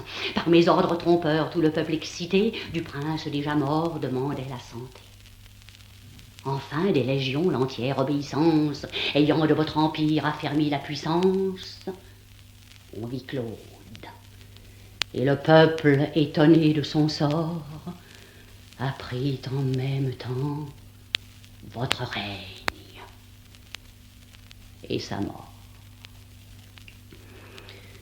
C'est le sincère aveu que je voulais vous faire. Voilà tous mes forfaits. En voici le salaire. Du fruit de tant de soins à peine jouissant, en avez-vous 6 mois paru reconnaissant. Que là, c'est d'un respect qui vous gênait peut-être, vous avez affecté de ne me plus connaître. J'ai vu Burrus, Sénèque, aigrissant vos soupçons de l'infidélité, vous tracer des leçons, ravis d'être vaincus dans leur propre science. J'ai vu favoriser de votre confiance Othon, Sénétion, jeune voluptueux, et de tous vos plaisirs, flatteurs, respectueux. Et lorsque vos méprises excitant mes murmures, je vous ai demandé raison de tant d'injures, seul recours d'un ingrat qui se voit confondu par de nouveaux affronts, vous m'avez répondu. Aujourd'hui, je promets Julie à votre frère. Ils se flattent tous deux du choix de votre mère. Que faites-vous? Julie, enlevée à la cour, devient en une nuit l'objet de votre amour. Je vois de votre cœur Octavie effacée, prête à sortir du lit où je l'avais placée. Je vois Pallas banni, votre frère arrêté. Vous attendez enfin jusqu'à ma liberté.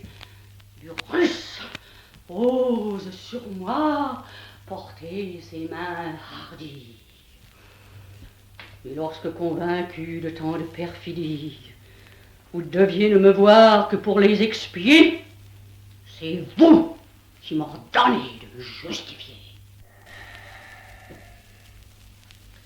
Je me souviens toujours que je vous dois l'Empire.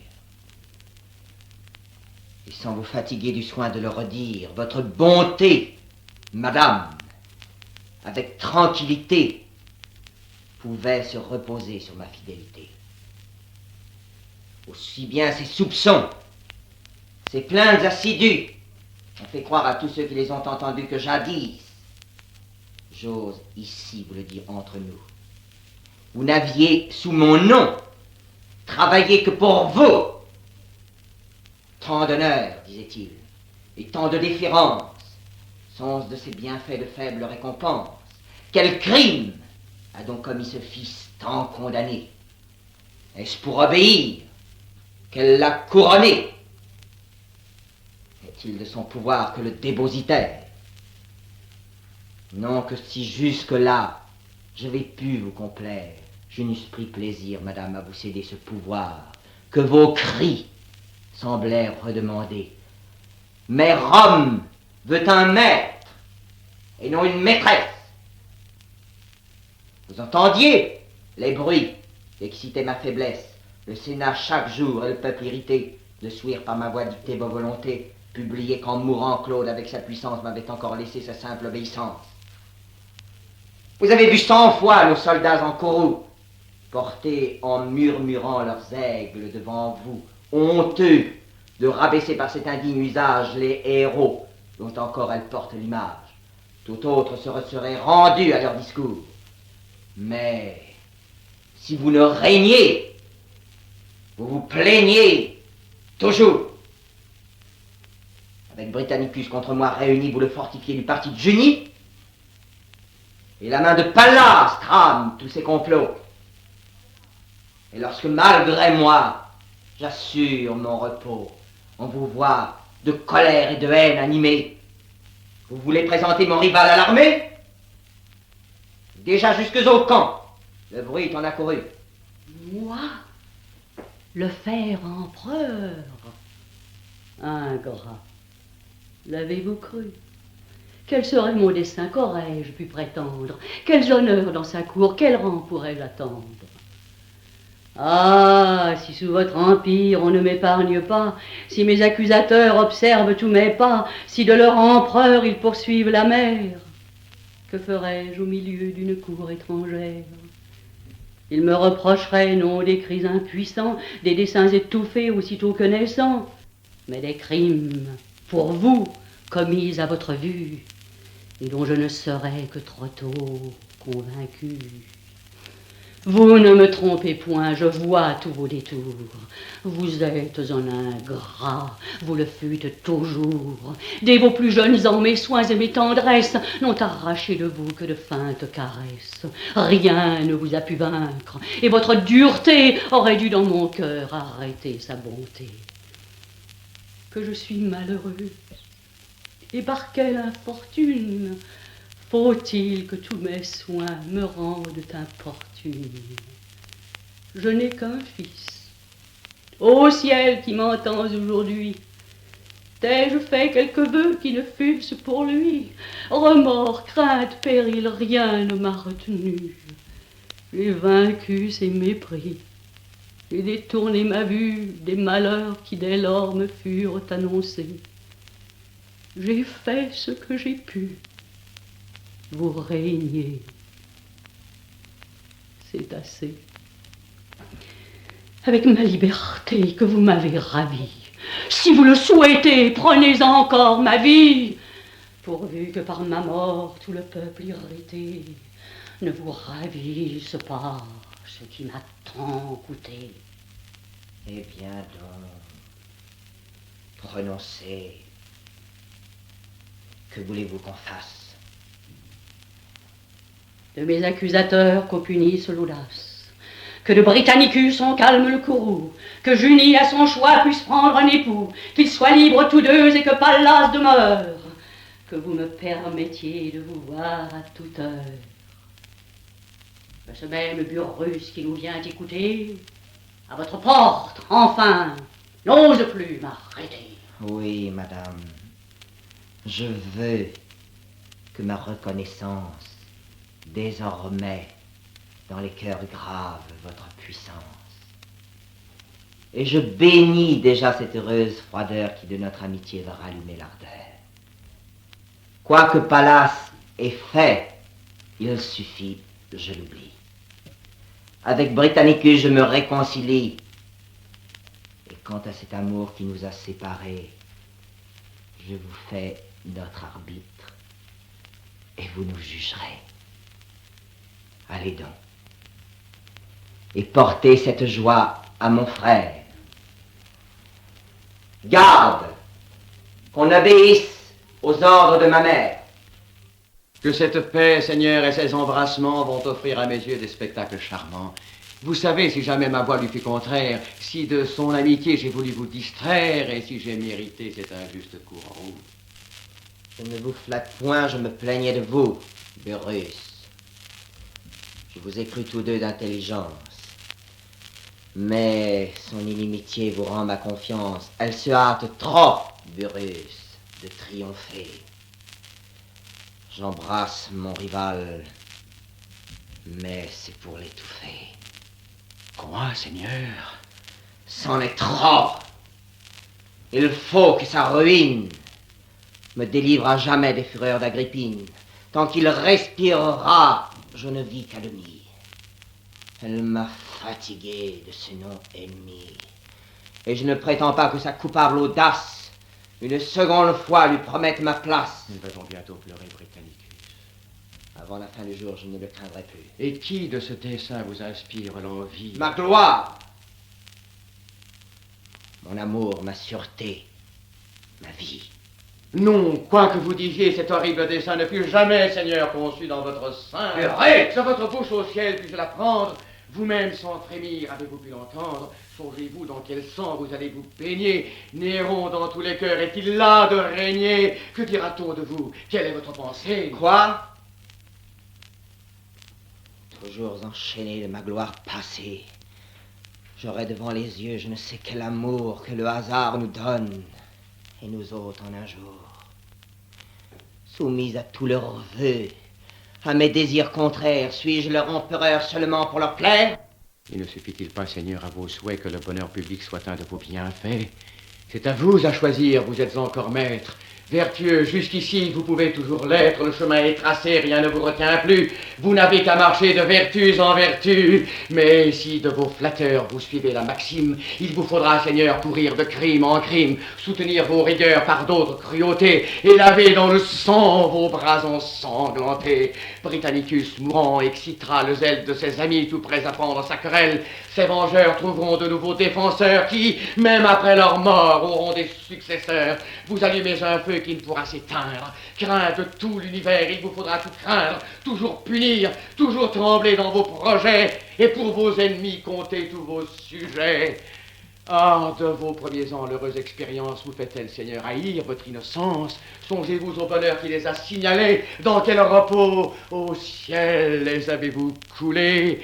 Quel plaisir de penser et de dire en vous-même: partout en ce moment on me bénit, on m'aime. On ne voit point le peuple à mon nom s'alarmer. Le ciel dans tous leurs pleurs ne m'entend point nommer. Leur sombre inimitié ne fuit point mon visage. Je vois voler partout les cœurs à mon passage. Tels étaient vos plaisirs. Quel changement, Dieu! Le sang le plus abject vous était précieux. Un jour, il m'en souvient, le Sénat équitable vous pressait de souscrire à la mort d'un coupable. Vous résistiez, Seigneur, à leur sévérité. Votre cœur s'accusait de trop de cruauté. Et plaignant les malheurs attachés à l'Empire, je voudrais, disiez-vous, ne savoir pas écrire.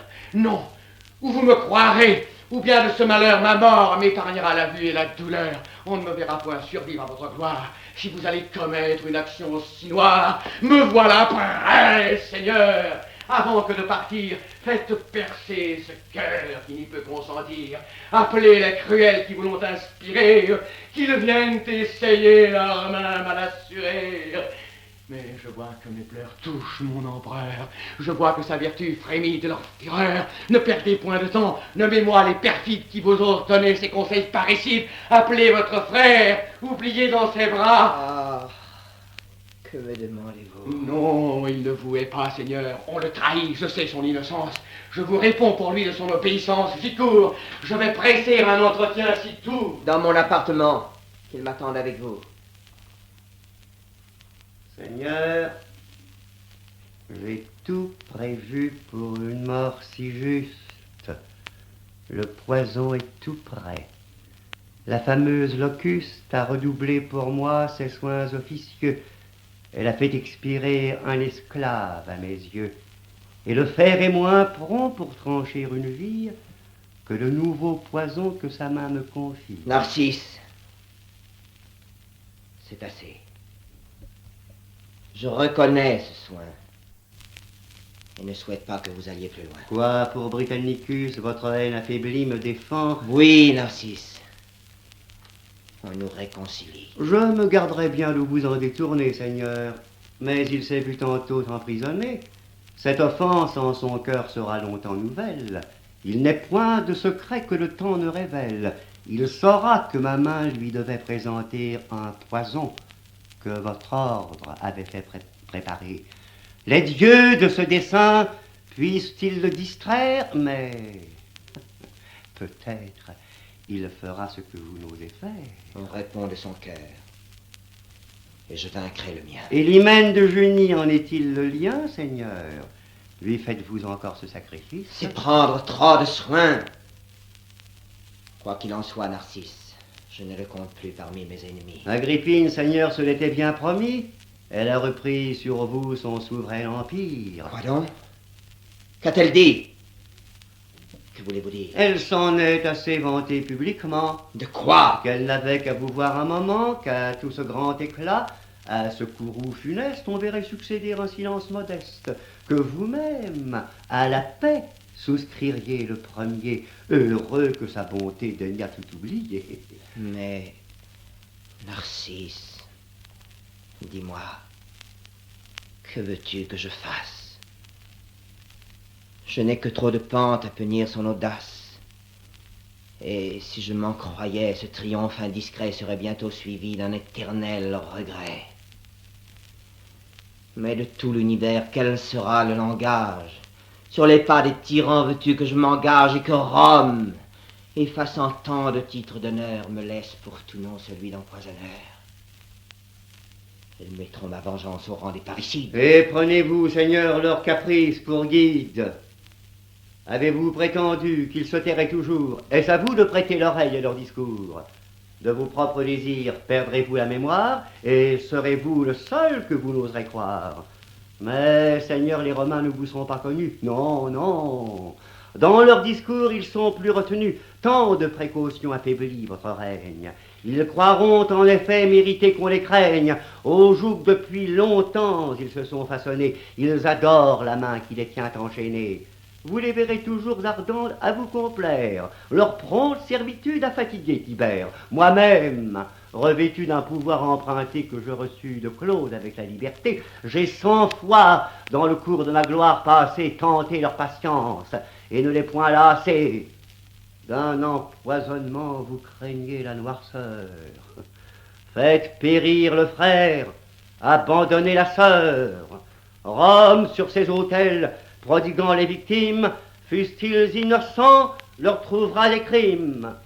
Vous verrez mettre au rang des jours infortunés ceux où jadis la sœur et le frère sont nés. Narcisse, encore un coup, je ne puis l'entreprendre. J'ai promis à Burrus. Il a fallu me rendre. Je ne veux point encore en lui manquant 2 fois donner à sa vertu des armes contre moi. J'oppose à ses raisons un courage inutile, je ne l'écoute point avec un cœur tranquille. Burrus ne pense pas, Seigneur, tout ce qu'il dit.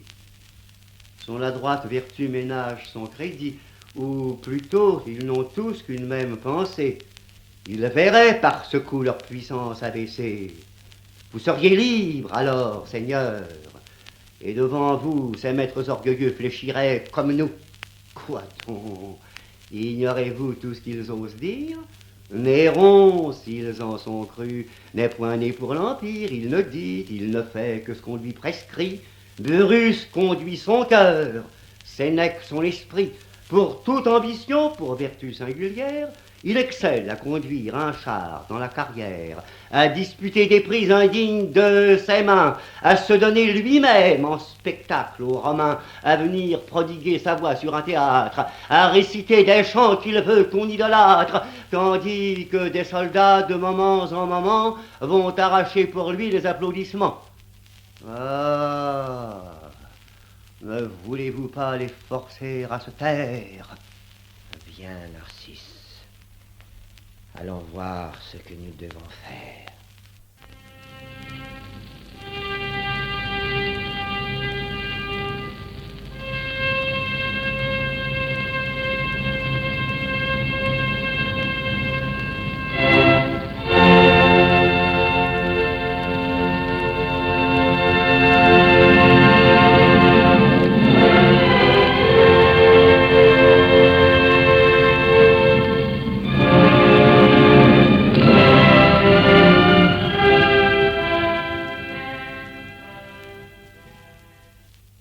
Madame, Néron, qui l'aurait pu penser, dans son appartement m'attend pour m'embrasser. Il y fait de sa cour inviter la jeunesse. Il veut que d'un festin la pompe et l'allégresse confirment à leurs yeux la foi de nos serments et réchauffent l'ardeur de nos embrassements. Il éteint cet amour, source de tant de haine. Il vous fait de mon sort arbitre souverain. Pour moi, quoique banni du rang de mes aïeux, quoique de leur dépouille il se part à mes yeux, depuis qu'à mon amour cessant d'être contraire, il semble me céder la gloire de vous plaire, mon cœur, je l'avouerai, lui pardonne en secret, lui laisse le reste avec moins de regret. Quoi, je ne serai plus séparé de vos charmes. Quoi, même en ce moment, je puis voir sans alarme ces yeux que n'ont émis ni soupir ni terreur, qui m'ont sacrifié l'Empire et l'Empereur. Ah, madame. Mais quoi? Quelle nouvelle crainte tient parmi mes transports votre joie en contrainte? D'où vient qu'en m'écoutant vos yeux, vos tristes yeux, avec de longs regards, se tournent vers les cieux? Qu'est-ce que vous craignez? Je l'ignore moi-même, mais je crains. Vous m'aimez? Hélas, si je vous aime. Néron ne trouble plus notre félicité. Mais me répondez-vous de sa sincérité? Quoi, vous le soupçonnez d'une haine couverte? Néron m'aimait tantôt. Il jurait votre perte. Il me fuit, il vous cherche. Un si grand changement peut-il être, Seigneur, l'ouvrage d'un moment? Cet ouvrage, madame, est un coup d'Agrippine. Elle a cru que ma perte entraînait sa ruine. Grâce aux préventions de son esprit jaloux, nos plus grands ennemis ont combattu pour nous. Je m'en fie au transport qu'elle m'a fait paraître, je m'en fie à Burrus, j'en crois même son maître. Je crois qu'à mon exemple, impuissant à trahir, il est à cœur ouvert ou cesse de haïr. Seigneur, ne jugez pas de son cœur par le vôtre. Sur des pas différents, vous marchez l'un et l'autre. Je ne connais Néron et la cour que d'un jour. Mais, si j'ose le dire, hélas, dans cette cour, combien tout ce qu'on dit est loin de ce qu'on pense, que la bouche et le cœur sont peu d'intelligence. Avec combien de joie on y trahit sa foi. Quel séjour étranger, et pour vous, et pour moi. Mais que son amitié soit véritable ou feinte, si vous craignez Néron, lui-même est-il sans crainte? Non, non, il n'ira point par un lâche attentat soulevé contre lui le peuple et le Sénat, que dis-je. Il reconnaît sa dernière injustice. Ses remords ont paru même aux yeux de Narcisse. Ah, s'il vous avait dit, ma princesse, à quel point... Mais Narcisse, Seigneur, ne vous trahit-il point? Mais pourquoi voulez-vous que mon cœur s'en défie? Et que sais-je? Il y va, Seigneur, de votre vie. Tout m'est suspect. Je crains que tout ne soit séduit. Je crains Néron. Je crains le malheur qui me suit. D'un noir pressentiment malgré moi prévenu, je vous laisse à regret éloigné de ma vue. Hélas, si cette paix dont vous vous repaissez couvrait contre vos jours quelques pièges dressés, si Néron, irrité de notre intelligence, avait choisi la nuit pour cacher sa vengeance, s'il préparait ses coups tandis que je vous vois, et si je vous parlais pour la dernière fois. Ah, prince! Vous pleurez. Ah, ma chère princesse. Et pour moi, jusque-là, votre cœur s'intéresse. Quoi, madame, en un jour au plein de sa grandeur, Néron croit éblouir vos yeux de sa splendeur. Dans des lieux où chacun me fuit et le révère, aux pompes de sa cour, préférer ma misère. Quoi, dans ce même jour et dans ces mêmes lieux, refuser un empire et pleurer à mes yeux. Mais, madame, arrêtez ces précieuses larmes. Mon retour va bientôt dissiper vos alarmes. Je me rendrai suspect par un plus long séjour. Adieu. Je vais, le cœur tout plein de mon amour, au milieu des transports d'une aveugle jeunesse, ne voir, n'entretenir que ma belle princesse. Adieu. Prince! On m'attend, madame, il faut partir. Mais du moins attendez qu'on vous vienne avertir. Prince, que tardez-vous, partez en diligence. Néron, impatient, se plaint de votre absence. La joie et le plaisir de tous les conviés attend pour éclater que vous vous embrassiez. Ne faites point languir une si juste envie. Allez. Et nous, madame, allons chez Octavie. Allez, belle Junie, et d'un esprit content, hâtez-vous d'embrasser ma sœur qui vous attend. Dès que je le pourrai, je reviens sur vos traces, madame, et de vos soins, j'irai vous rendre grâce. Madame, ou je me trompe, ou durant vos adieux, quelques pleurs répandus ont obscurci vos yeux. Puis-je savoir quel trouble a formé ce nuage? Doutez-vous d'une paix dont je fais mon ouvrage? Après tous les ennuis que ce jour m'a coûté, ai-je pu rassurer mes esprits agités? Hélas, à peine encore je conçois ce miracle. Quand même, à vos bontés, je craindrais quelque obstacle. Le changement, madame, est commun à la cour. Et toujours, quelque crainte accompagne l'amour. Il suffit. J'ai parlé, tout a changé de face. Mes soins à vos soupçons ne laissent point de place. Je réponds d'une paix jurée entre mes mains. Néron m'en a donné des gages trop certains. Oh, si vous aviez vu par combien de caresses il m'a renouvelé la foi de ses promesses, par quels embrassements il vient de m'arrêter. Ses bras dont nos adieux ne pouvaient me quitter, sa facile bonté sur son front répandu, jusqu'aux moindres secrets et d'abord descendus. Il se penchait en fils qui vient en liberté, dans le sein de sa mère, oublier sa fierté. Mais bientôt, reprenant un visage sévère, tel que d'un empereur qui consulte sa mère, sa confidence auguste a mise entre mes mains des secrets d'où dépend le destin des humains. Non, il faut ici confesser à sa gloire. Son cœur n'enferme point une malice noire. Et nos seuls ennemis, altérant sa bonté, abusaient contre nous de sa facilité. Mais enfin, à son tour, leur puissance décline. Rome, encore une fois, va connaître Agrippine.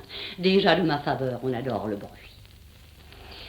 Cependant, en ces lieux, n'attendons pas la nuit. Passons chez Octavie et donnons-lui le reste d'un jour autant heureux que je l'ai cru funeste. Mais qu'est-ce que j'entends? Quel tumulte confus! Que peut-on faire? Oh ciel! Sauvez Britannicus! Burrus! Où courez-vous? Arrêtez, que veut dire? Madame, sont les faits. Britannicus expire. Oh mon prince! Il expire? Il est mort, madame. Pardonnez madame à ce transport. Je vais le secourir si je puis. Ou le suivre. Quel attentat, Burrus! Je lui pourrais survivre, madame. Il faut quitter la cour et l'empereur. Quoi? Du sang de son frère? Il n'a point eu d'horreur. Ce dessein s'est conduit avec plus de mystère. À peine l'empereur a vu venir son frère, il se lève, il l'embrasse. On se tait. Et soudain, César prend le premier une coupe à la main. Pour achever ce jour sous de meilleurs auspices, ma main de cette coupe épanche les prémices, dit-il. Dieu, que j'appelle à cette effusion, venez favoriser notre réunion. Par les mêmes serments, Britannicus se lie. La coupe dans ses mains par Narcisse est remplie. Mais ses lèvres à peine en ont touché les bords. Le fer ne produit point de si puissants efforts, madame. La lumière à ses yeux est ravie. Il tombe sur son lit, sans chaleur et sans lit. Jugez combien ce coup frappe tous les esprits. La moitié s'épouvantés sortent avec des cris, mais ceux qui de la cour ont un plus long usage, sur les yeux de César, composent leur visage. Cependant, sur son lit, il demeure penché. D'aucun étonnement, il ne paraît touché. Ce mal dont vous craignez, dit-il, la violence a souvent, sans péril, attaqué son enfance. Narcisse veut en vain affecter quelque ennui et sa perfide joie éclate malgré lui. Pour moi, dut l'empereur punir ma hardiesse, d'une odieuse cour j'ai traversé la presse et j'allais, accablé de cet assassinat, pleurer Britannicus, César et tout l'État. Le voici. Vous verrez si c'est moi qui l'inspire. Dieu! Arrêtez, Néron. J'ai deux mots à vous dire. Britannicus est mort, je reconnais les coups, je connais l'assassin. Et qui, madame? Vous! Moi! Voilà les soupçons dont vous êtes capable. Il n'est point de malheur dont je ne suis coupable. Et si l'on veut, madame, écoutez vos discours, ma main de Claude même aura tranché les jours. Son fils vous était cher. Sa mort peut vous confondre, mais des coups du destin, je ne puis pas répondre. Non, non, Britannicus est mort empoisonné. Narcisse a fait le coup, vous l'avez ordonné. Madame! Qui peut vous tenir ce langage? Eh, Seigneur, ce soupçon vous fait-il tant d'outrage? Britannicus, madame, eut des desseins secrets qui vous auraient coûté de plus justes regrets. Il aspirait plus loin qu'Alimène de Junie. De vos propres bontés, il vous aurait puni, il vous trompait vous-même, et son cœur offensé prétendait tôt ou tard rappeler le passé. Soit donc que malgré vous le sort vous ait servi, soit qu'instruit des complots qui menaçaient sa vie. Sur ma fidélité, César s'en soit remis. Laissez les pleurs, madame, à vos seuls ennemis, qu'ils mettent ce malheur au rang des plus sinistres. Mais vous... Poursuis, Néron. Avec de tels ministres, par des faits glorieux, tu te vas signaler et poursuivre. Tu n'as pas fait ce pas pour reculer. Ta main a commencé par le sang de ton frère. Je prévois que tes coups viendront jusqu'à ta mère. Dans le fond de ton cœur, je sais que tu me hais. Tu voudras t'affranchir du goût de mes bienfaits. Mais je veux que ma mort te soit même inutile. Ne crois pas qu'en mourant, je te laisse tranquille. Rome!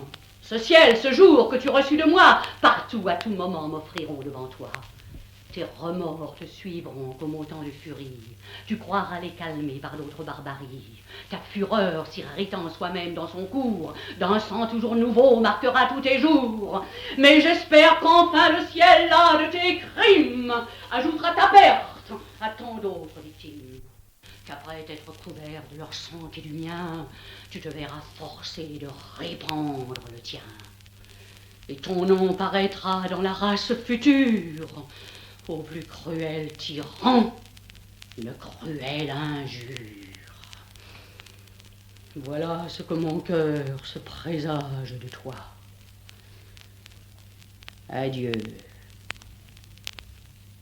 Tu peux sortir. Narcisse, suivez-moi. Oh, ciel! De mes soupçons, quelle était l'injustice? Je condamnais Burrus pour écouter Narcisse. Burrus, avez-vous vu quel regard furieux Néron, en me quittant, m'a laissé pour adieu? C'en est fait. Le cruel n'a plus rien qui l'arrête. Le coup qu'on m'a prédit va tomber sur ma tête. Il vous accablera vous-même à votre tour.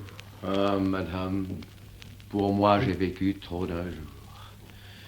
Plutôt ciel que sa main, heureusement cruelle, eût fait sur moi l'essai de sa fureur nouvelle. Qu'il ne m'eût pas donné par ce triste attentat un gage trop certain des malheurs de l'État. Son crime seul n'est pas ce qui me désespère. Sa jalousie a pu l'armer contre son frère. Mais s'il vous faut, madame, m'expliquer ma douleur, Néron l'a vu mourir sans changer de couleur. Ses yeux indifférents ont déjà la constance d'un tyran dont le crime endurci dès l'enfance. Qu'il achève, madame, et qu'il fasse périr un ministre importun qui ne le peut souffrir. Hélas, loin de vouloir éviter sa colère, la plus soudaine mort me sera la plus chère. Oh, madame! Oh, Seigneur! Courez vers l'empereur! Venez sauver César de sa propre fureur! Il se voit pour jamais séparé de Junie. Quoi? Junie elle-même a terminé sa vie? Pour accabler César d'un éternel ennui, madame. Sans mourir, elle est morte pour lui. Vous savez de ces lieux comme elle s'est ravie. Elle a faim de passer chez la triste Octavie, mais bientôt, elle a pris des chemins écartés où mes yeux ont suivi ses pas précipités. Des portes du palais, elle sort éperdue. D'abord, elle a d'Auguste aperçu la statue, et mouillant de ses pleurs le marbre de ses pieds, que de ses bras pressants elle tenait lié. Prince, par ses genoux, dit-elle, que j'embrasse, protège en ce moment le reste de ta race. Rome, dans ton palais, vient de voir immoler le seul de tes neveux qui te put ressembler. On veut, après sa mort, que je lui sois parjure, mais pour lui conserver une foi toujours pure, prince, je me dévoue à ces dieux immortels dont ta vertu t'a fait partager les autels. Le peuple, cependant, que ce spectacle étonne, vole de toutes parts, se presse, l'environne, s'attendrit à ses pleurs, et plaignant son ennui, d'une commune voix la prend sous son appui. Ils l'amènent au temple, où depuis tant d'années, au culte des autels, nos vierges destinées gardent fidèlement le dépôt précieux du feu, toujours ardent, qui brûle pour nos dieux. César les voit partir sans oser les distraire. Narcisse, plus hardi, s'empresse pour lui plaire. Il vole vers Junie, et sans s'épouvanter, d'une profane main commence à l'arrêter. De 1000 coups mortels, son audace est punie. Son infidèle sang rejaillit sur Junie. César, de tant d'objets en même temps frappés, le laisse entre les mains qui l'ont enveloppé. Il rentre. Chacun fuit son silence farouche. Le seul nom de Junie échappe de sa bouche. Il marche sans dessein. Ses yeux mal assurés n'osent lever au ciel leurs regards égarés. Et l'on craint, si la nuit jointe à la solitude vient de son désespoir aigrir l'inquiétude, si vous l'abandonnez plus longtemps sans secours, que sa douleur bientôt n'attende sur ses jours. Le temps presse, courez, il ne faut qu'un caprice, il se perdrait, madame. Il se ferait justice. Mais, Burrus, allons voir jusqu'où vont ces transports. Voyons quels changements produiront ces remords. S'il voudra désormais suivre d'autres maximes. Plutôt Dieu que ce fût le dernier de ses crimes.